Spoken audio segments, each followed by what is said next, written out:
আজকে আমাদের আলোচনা সভায় সংক্ষিপ্ত বক্তব্য রাখবেন আমাদের সমিতির ব্যাপার নিয়ে। আপনারা কিছু আজকে 11 মাস আমাদের সমিতি হয়েছে, এই ব্যাপার নিয়ে কিছু আমাদের যারা সদস্য আছে এরা তো আমাদের মিটিংয়ে আসে নাই। তো সুতরাং যাতে আমি যে ভিডিওটা করতেছি আমার সদস্যরা একজন তারা দেখবো, দেখে বলে আমাদের মালিক সমিতির যে হয়েছে তাদের জন্য একটু দোয়া খায় করতে সবাই।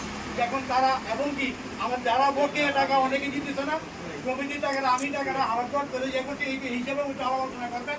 পয়লা সমিতির সবার সদস্য যারা আছে তাদেরকে ধন্যবাদ জানাবেন, জানাইয়া তারপর বলবেন যে বকেয়া টাকাগুলো বলছেন এইভাবে সবাই একটা অল্প অল্প দিবেন, সবাই বক্তব্য দিবেন। হ্যাঁ, আজকে আলোচনা সভার প্রধান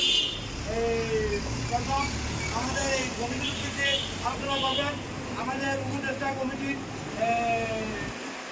মোহাম্মদ কামাল হোসেন কামাল ভাই। আমাদের এই কমিটির উদ্দেশ্যে নিয়ে আমাদের কথা বলতে